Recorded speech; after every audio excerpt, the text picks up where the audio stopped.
Time for some Wednesday birthdays in the 4 states, and we're going to begin in Girard with Celia Ann Marie Cobb, celebrating birthday number 2 with love from Mom, Dad, Hunter, Grandma, and Grandpa Richard, Cameron, and Ricky. All right, and we've got Miguel Villatoro Jr. turning 11 years old today in Southwest City, Missouri. Happy birthday from Mama, Sissy, and brother.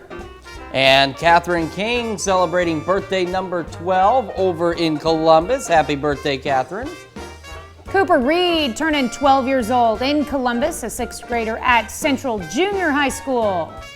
And we've got Easton Clark celebrating number 13 in Girard. Happy birthday, Easton. Hallie Gray in Columbus, happy birthday. And Talon Thompson celebrating number 31 in Pittsburgh. Happy birthday.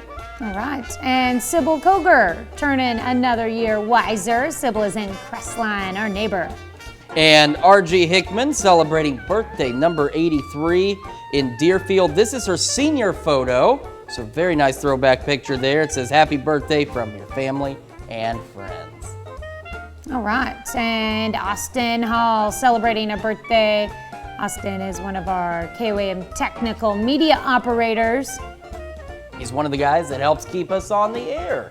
So we are very thankful to Austin and those who push the right buttons to make sure we're on TV every day. Awesome. And they also help keep us on TV so we can celebrate more birthdays and anniversaries, Tanya. And where do they need to send them so they can celebrate with us? That's right. You can send them to this email, birthdays with an S at KOAMnewsnow.com. And of course, if you head over to our website, it's got so many cool things, but you know what? One of the coolest things is it's the KOAM Birthday Club. You get some special deals from local businesses and you get a special birthday message from your friends here at KOAM. So head over to KOAMnewsnow.com. Sign up for that birthday club today.